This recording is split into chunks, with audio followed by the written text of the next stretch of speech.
Hello friends, time pass नहीं की YouTube channel में आप लोगों का स्वागत है। आज मैं आप लोगों को बिहार एसएससी जीके जीएस का क्लास नंबर 8 पढ़ा रहा हूँ। इससे पहले मैंने क्लास 1 से लेकर क्लास 7 तक के जितने भी इंपॉर्टेंट क्वेश्चन थे मैंने सब उसको टॉपिक बाय बढ़ाया है। जी हाँ, आप लोग जाके मेरे चैनल को विजिट कीजिए और मेरा प्ले लिस्ट चेक कीजिए। जो मेरा प्ले लिस्ट है वो है बिहार एसएससी जीके 2025 के नाम से।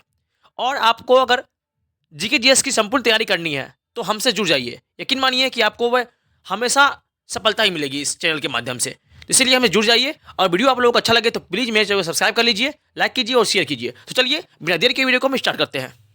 आज हम देखेंगे क्लास नंबर 8 जिसमें है भारतीय राज्य, नगर और नदियों के उपनाम। ठीक है, चलिए देखते हैं। सबसे पहला क्वेश्चन है, अमृतसर शहर को स्वर्ण मंदिर का शहर कहा जाता है। ठीक है, चलिए आगे। पंजाब को 5 नदियों की भूमि वाला राज्य कहा जाता है। चलिए देखते हैं नेक्स्ट क्वेश्चन को। ये सारे क्वेश्चन टॉपिक सिलेक्टेड है और यकीन मानिए आपके एग्जाम में सीधा यहाँ से क्वेश्चन पूछ लिए जाएंगे। आगे, दामोदर नदी को बंगाल का शोक कहा जाता है। नेक्स्ट है, बंगलुरु को भारत का बगीचा कहा जाता है, यानी कि बंगलोर को। ठीक है, आगे, मुंबई को भारत का प्रवेश द्वार कहा जाता है। ठीक है, चलिए आगे देखते हैं। कोचीन को पूर्व का वेनिस के उपनाम से जाना जाता है। ठीक है, किसे जाना जाता है तो कोचीन को। आगे, नेक्स्ट क्वेश्चन है, केरल को मसालों का बगीचा कहा जाता है। ठीक है, किसे कहा जाता है तो केरल को मसालों का बगीचा कहा जाता है। आगे, कश्मीर को भारत का स्विट्जरलैंड कहा जाता है। ठीक है, चलिए देखते हैं आगे और यहाँ समझते हैं और सारे इंपॉर्टेंट चैप्टर क्वेश्चन को। ठीक है, चलिए ये सारे क्वेश्चन सिलेक्टेड है। चलिए आगे, कोलकाता को डायमंड हार्बर के नाम से प्रसिद्ध है। जो कोलकाता है वो डायमंड हार्बर के नाम से क्या है, प्रसिद्ध है। आगे, मुंबई को 7 टापुओं वाला नगर कहा जाता है। क्या कहा जाता है तो 7 टापुओं वाला नगर किसे कहा जाता है तो मुंबई को कहा जाता है। आगे, हैदराबाद और सिकंदराबाद को जुड़वा नगर कहा जाता है। ठीक है, दोनों को कहा जाता है क्या, जुड़वा नगर। आगे चलते हैं और देखते हैं। नेक्स्ट क्वेश्चन है, श्रीनगर को झीलों का नगर के उपनाम से जाना जाता है। ठीक है, आगे, वाराणसी को मंदिरों एवं घाटों के लिए भारत में प्रसिद्ध है। ठीक है, क्या कौन सा है तो ये वाराणसी, या इसको बोलते हैं बनारस। ठीक है, मंदिरों और घाटों के लिए प्रसिद्ध है। आगे, लखनऊ को नवाबों का शहर कहा जाता है। किसे कहा जाता है तो लखनऊ को कहा जाता है नवाबों का शहर।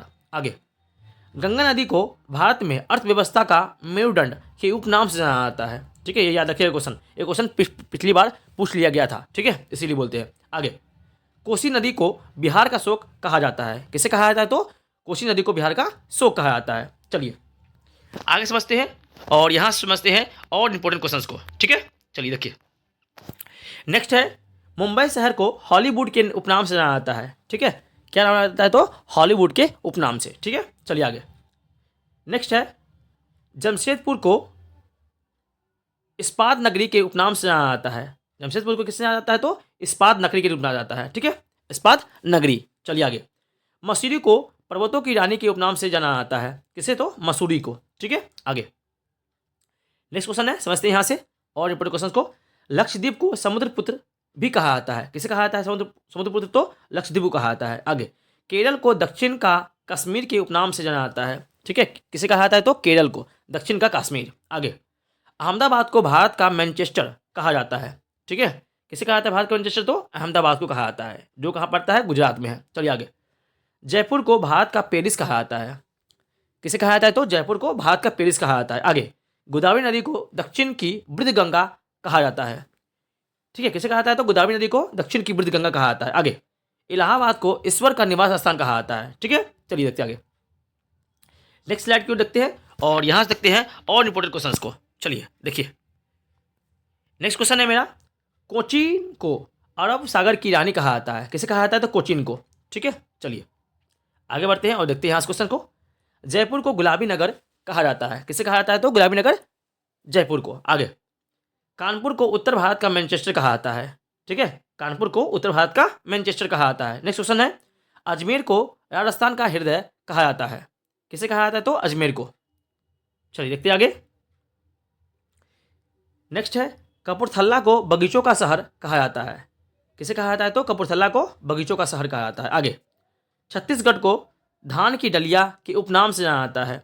छत्तीसगढ़ को धान की डलिया के नाम से जाना जाता है। आगे, नेक्स्ट क्वेश्चन है, हिमाचल प्रदेश को फलों की डलिया के नाम से जाना जाता है। ठीक है, छत्तीसगढ़ को धान की डलिया और हिमाचल प्रदेश को फलों की डलिया। ठीक है, दोनों याद रखिएगा।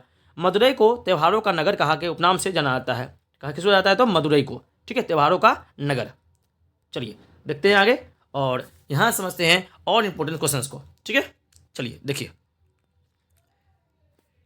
नेक्स्ट है पुणे को दक्षिण की रानी के उपनाम से जाना जाता है। पुणे को दक्षिण की रानी के उपनाम से जाना जाता है। आगे, कानपुर को राष्ट्रीय राजमार्गों का चौराहा के उपनाम से जाना जाता है। किसे जाना जाता है तो कानपुर को राष्ट्रीय राजमार्गों का चौराहा। आगे, जमशेदपुर को भारत का पीटर्सबर्ग कहा जाता है, ठीक है। किसे कहा जाता है तो जमशेदपुर को भारत का पीटर्सबर्ग कहा जाता है, ठीक है। चलिए अब देखते हैं नेक्स्ट टॉपिक को समझते हैं।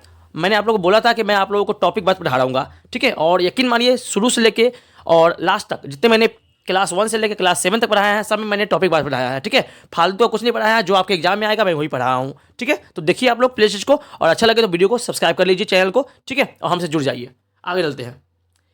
अब देखेंगे हम लोग खेल और एक पक्ष में खिलाड़ियों की संख्या कितनी होती है उसको देखते हैं। यहाँ से भी क्वेश्चन बहुत बार पूछा गया है। आगे सबसे पहले है हॉकी, फुटबॉल और क्रिकेट में खिलाड़ियों की संख्या 11 होती है, ठीक है। इन तीनों में याद रखिएगा, हॉकी, फुटबॉल और क्रिकेट, इन सबों में खिलाड़ियों की संख्या कितनी होती है तो 11 होती है।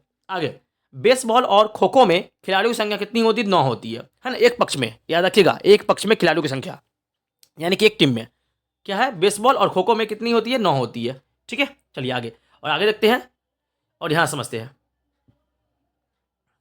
नेक्स्ट है वाटर पोलो, कबड्डी, नेटबॉल में खिलाड़ियों की संख्या कितनी होती है 7 होती है ना। वाटर पोलो बोल दो, कबड्डी या फिर नेटबॉल, इन सबों में कितनी होती है तो 7 ही खिलाड़ी होते हैं, ठीक है, एक पक्ष में खिलाड़ियों की संख्या। चलिए आगे देखते हैं। नेक्स्ट है मेरा, यहाँ देखते हैं यहाँ से, पोलो में खिलाड़ियों की संख्या कितनी होती है तो 4 होती है। पोलो में एक पक्ष में खिलाड़ियों की संख्या कितनी होती है तो 4 होती है खिलाड़ियों की संख्या, ठीक है। आगे, बास्केटबॉल में खिलाड़ियों की संख्या कितनी होती है तो 5 होती है, ठीक है, ये भी याद रखिएगा, बास्केटबॉल में कितनी होती है तो 5 होती है खिलाड़ियों की संख्या, ठीक है। चलिए अब देखते हैं आगे और यहाँ समझते हैं और क्वेश्चन को। देखिए मैंने यहाँ तक पढ़ लिया था पोलो से, अब आगे बढ़ते हैं बास्केटबॉल से। चलिए बास्केटबॉल हो गया था, अब आके देखिए यहाँ से। उसके बाद है जिम्नास्टिक। जिम्नास्टिक में खिलाड़ियों की संख्या कितनी होती है तो 8 होती है। कितनी होती है खिलाड़ियों की संख्या 8 होती है, एक पक्ष में खिलाड़ियों की संख्या। आगे, रग्बी फुटबॉल में खिलाड़ियों की संख्या कितनी होती है तो 15 होती है। रग्बी फुटबॉल में खिलाड़ियों की संख्या सबसे ज़्यादा खिलाड़ियों की संख्या इसी में होती है, ठीक है। कौन से खेल में अगर पूछे आपको कि ऐसा कौन सा खेल है जिसमें खिलाड़ियों की संख्या सबसे ज़्यादा होती है तो वो है रग्बी फुटबॉल, ठीक है, याद रखिएगा। आगे, टेनिस, टेबल टेनिस में खिलाड़ियों की संख्या कितनी होती है 1 या 2 होती है। नहीं बोलती है सिंगल या डबल्स, ऐसा होता है ना कि सिंगल सिंगल खेलता है एक पक्ष में खिलाड़ी, या पर ऐसा होता है कि 2 खिलाड़ी खेलता है एक साथ, है ना, टेबल में और टेनिस में और टेबल टेनिस में, ठीक है, ये याद रखिएगा, 2 खिलाड़ी खेलते हैं एक पक्ष में, ऐसा होता है। चलिए आगे, वॉलीबॉल में खिलाड़ियों की संख्या कितनी होती है 6 होती है। जो वॉलीबॉल होता है उसमें खिलाड़ियों की संख्या कितनी होती है तो 6 होती है कुल, ठीक है। तो चलिए यहाँ मैं आप लोगों का ये टॉपिक खत्म हुआ, और नेक्स्ट टॉपिक पढ़ने के लिए हमसे जुड़ जाइए, मेरे चैनल को सब्सक्राइब कर लीजिए। यकीन मानिए कि आप लोगों का जब तक एग्जाम होगा उससे पहले मैं आप लोगों को जीके जीएस का संपूर्ण टॉपिक को मैं अपने इस चैनल के माध्यम से कवर करवा दूंगा, इसीलिए आप मेरे चैनल को सब्सक्राइब कर लीजिए, ठीक है। तब तक थैंक यू, जय हिंद।